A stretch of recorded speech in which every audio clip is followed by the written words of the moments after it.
The Economist. É assim que fala, João? Exato. Muito boa a pronúncia. É um sotaque aqui, texano? The Economist. Pergunta difícil, Pitor. Não? Não faça perguntas difíceis. Meu alemão é bom, né, João? Fala, João. A revista britânica The Economist diz em um artigo publicado no domingo que o presidente Luiz Inácio Lula da Silva perdeu a influência no exterior e está cada vez mais impopular no Brasil. Você está vendo aí a capa dessa reportagem, desse artigo da The Economist. Para a publicação, o posicionamento do Brasil sobre a guerra entre Israel e Irã isolou o país de todas as outras democracias ocidentais e teve uma linguagem agressiva. Em 22 de junho, Itamaraty condenou os ataques dos Estados Unidos ao país persa e declarou que a ofensiva apresentou uma violação de soberania. A revista escreve, abre aspas, a simpatia do Brasil com o Irã deve continuar em 6 e 7 de julho, quando o BRICS, um grupo de 11 economias de mercados emergentes, incluindo o Brasil, China, Rússia e África do Sul, realiza sua cúpula anual no Rio de Janeiro. O Irã, que se tornou integrante do BRICS em 2024, deve enviar uma delegação. O grupo é atualmente presidido pelo presidente do Brasil, Luiz Inácio Lula da Silva, conhecido como Lula, originalmente ser um membro ofereceu ao Brasil uma plataforma para exercer influência global. Agora faz o Brasil parecer cada vez mais hostil ao Ocidente. Fecha aspas.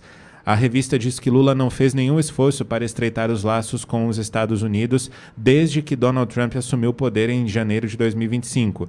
Em vez disso, diz um trecho do artigo, Lula corteja a China. Ele se encontrou com Xi Jinping, o presidente da China, 2 vezes no ano passado. Esse trecho, Pitório, inclusive, destaca a preferência, digamos assim, do petista por se aproximar a países da Europa e da Ásia. Abre aspas. Em maio, Lula foi o único líder de uma grande democracia a comparecer às comemorações em Moscou, do fim da Segunda Guerra Mundial. Ele aproveitou a viagem para tentar convencer Putin de que o Brasil deveria mediar o fim da guerra na Ucrânia. Nem Putin, nem ninguém lhe ouviu. Fecha aspas. Para a Economist, o presidente brasileiro é pouco pragmático. Abre aspas. Lula não conversa com seu homólogo argentino Javier Milei por diferenças ideológicas. Quando assumiu o cargo pela 3ª vez, em 2023, abraçou Nicolás Maduro, o autocrata da Venezuela, apesar de o país ter se tornado uma ditadura. Fecha aspas. A revista completa. Lula parece relutante ou incapaz de reunir as nações latino-americanas para apresentar uma frente unida contra as deportações de imigrantes e a guerra tarifária de Trump. A revista, Pitoli, destaca também a queda de popularidade do presidente Lula neste 3º mandato, inclusive isso aparece no título do artigo. Uma pesquisa, Poder Data, realizada de 31 de maio a 2 de junho, mostrou que o governo do presidente é desaprovado por 56% dos eleitores. Quando Lula assumiu, essa taxa era de 39%. A Economist afirma, abre aspas, o Brasil se inclinou para a direita.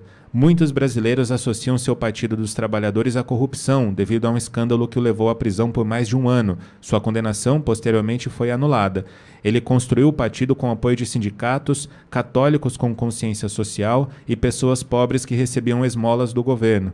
Mas hoje o Brasil é um país onde o cristianismo evangélico está em expansão, onde o emprego na agricultura e na economia informal está crescendo rapidamente e onde a direita também oferece esmolas. Fecha aspas. Segundo a revista The Economist, sobre a eleição de 2026, a revista afirma que se a direita se unir em apoio a um candidato em 2026, ganhará a presidência. Segundo a publicação, o movimento Make America Great Again, o MAGA de Donald Trump, está intimamente alinhado com a direita brasileira, mas lembra que o presidente norte-americano não disse quase nada sobre o Brasil desde que assumiu o cargo.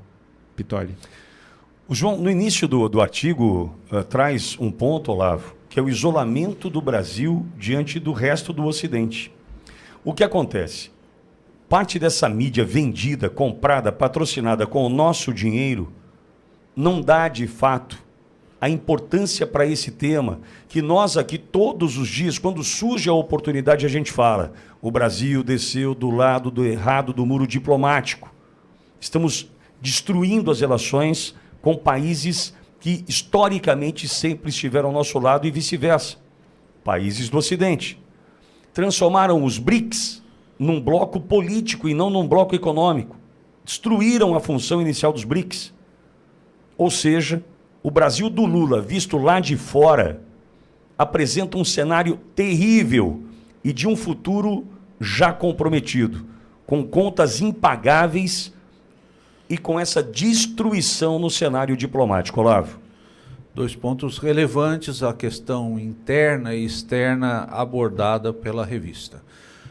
Questão externa, Lula já sinaliza desde muito tempo suas convicções erradas. Amigo ouvinte, o Brasil sempre foi um aliado do Ocidente. Sempre o Brasil cresceu sendo um aliado do Ocidente. Desde lá de Getúlio Vargas, quando recebe o presidente americano Roosevelt, me parece, cede território para a base na Segunda Guerra, ganha uma usina de aço para o país, depois vieram as montadoras. O Brasil cresceu dentro de uma parceria com o Ocidente. Lula, quando entra, recebe lá os navios do Irã, já sinalizando estar contrário totalmente àquele bloco que sempre apoiou o Brasil. Se posiciona erroneamente em relação a Israel, ganha o título de persona non grata em Israel, o que contraria fortemente a convicção do povo brasileiro, que conhece a Bíblia, que conhece a palavra de Deus e sabe da importância histórica de Israel. Você sabe, amigo ouvinte, do que eu estou falando. Lula apoia o Irã, Lula vai comemorar, Pitoli bem colocou isso, vai comemorar a vitória da Segunda Guerra na Rússia. E esqueceu dos pracinhas brasileiros que lutaram na Itália. Era aqui que tinha que estar, fortalecendo a nossa história, a história brasileira. Pois bem, no âmbito mundial, toda essa ambiguidade de comportamento, de um país que cresceu sob o apoio do Ocidente, mas com o Lula no seu governo, na sua convicção, se alia a ditaduras. Alia a ditaduras, desde quando a Rússia é democracia, desde quando a China é democracia, desde quando a Venezuela é democracia. São os parceiros de Lula, são os parceiros de Lula. Esse comportamento gerou imediatamente essa ausência, essa queda de credibilidade internacional.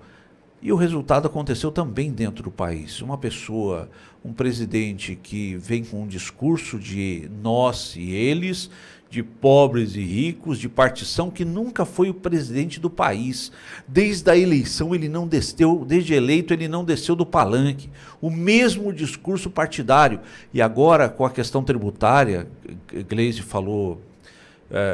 Boulos disse isso numa entrevista no final de semana interessantíssima, que agora volta o discurso pobres e ricos, é a divisão do país. Qual o resultado desse comportamento? De um homem que não faz política, de um homem que compra seus votos, essa dissensão que vemos hoje, tanto internacional como nacional. Muito boa a matéria da revista. Eu acho que a matéria da revista enxerga a gente de fora, Olavo. Eu acho que essa é a questão. Coloca um olhar sobre o Brasil que nós não conseguimos ter. Você que está no olho do furacão, a gente não tem a possibilidade. Por quê? Por exemplo, nós aqui na Auriverde, a pauta é pródiga de informações que não são boas, todas notícias promovidas pelo governo do Lula. Aí a gente fica aqui numa situação que é o seguinte: além disso, o quanto de notícia não fica para trás, porque a gente precisa discutir Supremo Tribunal Federal, que a gente precisa falar da trama golpista, daí a gente tem que falar que o Mauro Cid mentiu, daí a gente tem que falar de ABIN paralela, e o Brasil, do Lula, que está destruindo o nosso país, vai ficando para trás do noticiário na Auriverde, porque, cortina de fumaça ou não, haja notícia no Brasil, Olavo.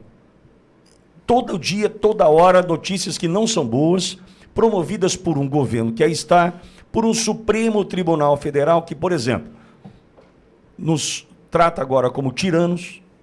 Somos 213 milhões de tiranos. Como é que eu não discuto esse assunto? Pô, daí alguma pauta do governo ficou para trás. Aí alguma coisa relacionada à diplomacia brasileira passou e a gente não discutiu. Enquanto isso, embora a gente tenha esse compromisso com a notícia, e os outros que são patrocinados para ficarem calados, o cara ganha do nosso dinheiro, que é pagamento via SECOM, Secretaria de Comunicação do governo Lula, ele recebe do nosso dinheiro, pagador de imposto, para ficar calado, para não colocar a pauta na mesa. Não vai falar mal, mas não vai falar bem, mas também não fala mal. A gente vive isso todos os dias, Olavo. Então, o que a Economist traz é uma visão de fora, enxergando o Brasil de um ponto de vista, de um ângulo que nós não temos possibilidade de ver. Porque, repito, nós estamos vivendo todos os problemas gerados por uma administração péssima todos os dias, Olavo. A leitura é interessante, Pitola. Essa leitura, eu falo que é a leitura de cima do drone, né? Você sobe e consegue olhar de cima de maneira neutra e não é uma visão informada por aspectos políticos. É bem interessante isso, é uma visão fática, olhos naturais. Mas quando a gente vê passando notícia, como você colocou, Pitola, me permite um comentário rápido. Esse final de semana, desculpe, eu li uma notícia assim que eu falei, isso não deve acontecer em outro lugar no mundo, né? Janja, nós temos 30 dias, nós temos 30 dias sem Janja cometer uma atrapalhada. Olha que eu li essa notícia, eu falei, mas isso não é sério, né? Mas imaginei, Janja se emendou, né? Não. Se reuniu com a Polícia Federal, como se fosse um agente do Estado, tratou sem ministro de segurança. Sem nenhum interlocutor. Nenhum outro. Ela se reuniu, imaginando que foi eleita ou imaginando ter um cargo público. E a notícia dos 30 dias sem escândalo não se confirmou. Ou seja, fez que fez, acabou fundo, né? Esse é o Brasil. Agora, que o mundo olhe para essa publicação da Economist, né, e entenda o que virá para o Brasil. As sanções que chegarão, o que está acontecendo aqui, os problemas que enfrentaremos diplomaticamente falando ao apoiar Hamas, ao apoiar Irã, ao apoiar Hezbollah. As consequências chegarão. Não dá para você achar que uma decisão tomada pelo Lula hoje traga impacto ou consequência imediata. Isso é muito grande. Primeiro que o Brasil tem, como o Pinho diz, significação marginal zero. Ou seja, o que é que os tupiniquins estão falando lá? Estão falando que o Irã tem razão. Depois a gente vê. Deixa eu resolver outro problema que é muito mais importante para mim. Mas uma hora a consequência vai chegar. Não dá para achar que isso vai passar ileso. O Brasil condenar os Estados Unidos e apoiar o Irã. Você acha que isso vai passar ileso? Você acha que esse conflito, de fato, um dia não vai acabar? Israel vai vencer esse conflito. E aí, como é que Israel vai se posicionar? Diante de uma pessoa não grata, diante de, por exemplo, o embaixador de Israel no Brasil não foi aprovado ou aceito até agora, não tem as credenciais dadas pelo presidente Lula. Ou seja, virando as costas para Israel, como nunca o Brasil fez, o Brasil do Oswaldo Aranha. Ou seja, a gente não tem ideia do tamanho do problema que a gente está comprando com o Lula aí. Você me permite? Claro. Para agregar sua informação. Pitoli, mas não recebeu o embaixador israelense aqui, mas nomeou o embaixador no Irã, no meio da crise. Isso é posição. Claro. Lula não promulgou a legislação que cria o Dia da Amizade Brasil-Israel. Isso fala pra caramba. Isso é uma postura horrorosa. Horrorosa. Pitoli, tanto internacionalmente quanto internamente. Mas internamente a imprensa segura, né, Olavo? Mas tem essa sorte, né?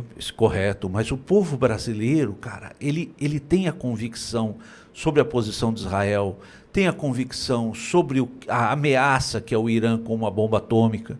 Tem dúvida, os foguetes que foram usados na faixa de Gaza para atacar Israel vieram do Irã. Tem dúvida. Agora, é muita posição, Pitoli, do lado errado do muro, como você gosta de falar, e essa frase é maravilhosa. E tem um ponto bastante interessante.